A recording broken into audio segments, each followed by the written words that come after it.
Sahabat dan saudaraku, mari menggunakan waktu mempelajari firman Tuhan hari ini. Rabu 19 Maret, judulnya Dipanggil untuk Menegakkan Keadilan. Kita mulai dengan doa singkat yang didasarkan dari 1 Petrus 2 ayat 17. Hormatilah semua orang, kasihilah saudara-saudaramu, takutlah akan Allah. Amin.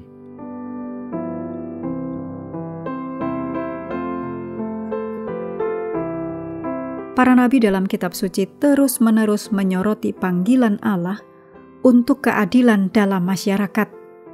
Berulang kali, kitab suci tidak segan-segan menyoroti isu-isu ketidakadilan dan penindasan. Memang benar, panggilan bagi Allah untuk memberikan penghakiman itu sendiri merupakan panggilan bagi Allah untuk menegakkan keadilan. Misalnya, Nabi Yesaya tidak berbasa-basi mengenai ketidakadilan yang terjadi di Israel pada zaman itu. Kata-kata dan seruannya untuk keadilan seharusnya bergema dengan jelas di telinga kita saat ini. Yesaya 1 ayat 17 mencatat, "Belajarlah berbuat baik, usahakanlah keadilan, kendalikanlah orang kejam, belalah hak anak-anak yatim, perjuangkanlah perkara janda-janda." Lebih lanjut, Nabi Yesaya menyatakan celaka terhadap mereka yang menentukan ketetapan-ketetapan yang tidak adil dan menghalang-halangi orang-orang lemah mendapat keadilan. Dicatat dalam Yesaya 10 ayat 1 dan 2. Sambil memperingatkan, apakah yang akan kamu lakukan pada hari penghukuman dan pada waktu kebinasaan yang datang dari jauh?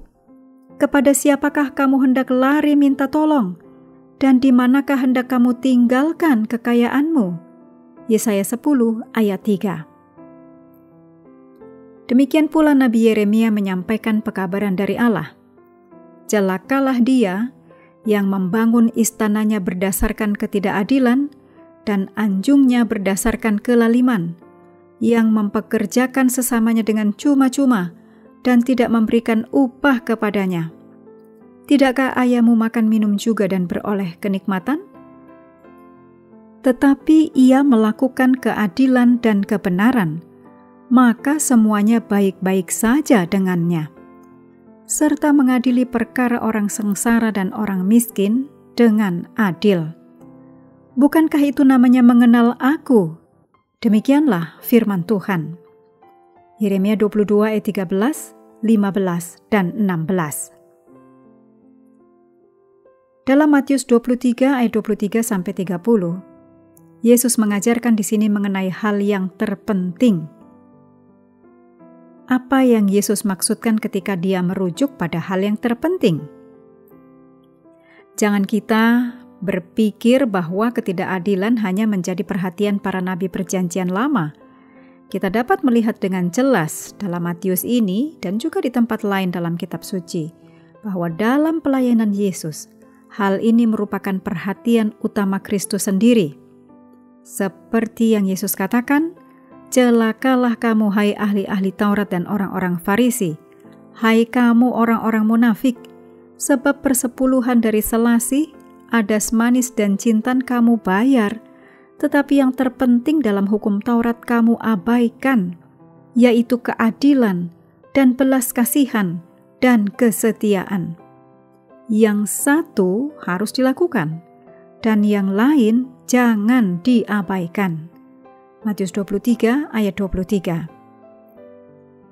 Di ayat paralelnya dalam Injil Lukas, Yesus menyesali bahwa mereka mengabaikan keadilan dan kasih Allah.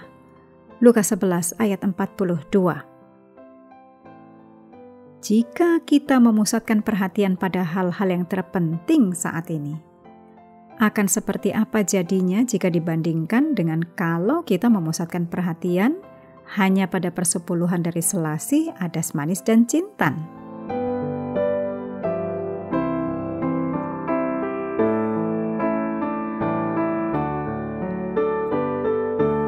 mengakhiri pelajaran hari ini, mari kembali ke ayat inti 1 Yohanes 4 ayat 20.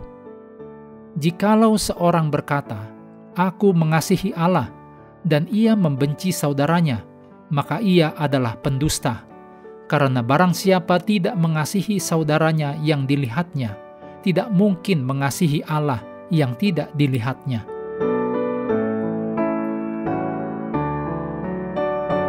Sahabat juga perlu melengkapi waktu untuk bersekutu dengan Tuhan setiap hari. Dengan bacaan Alkitab sedunia, percayalah kepada nabi-nabinya yang melanjutkan dari 1 Yohanes pasal 2. Tuhan memberkati kita semua.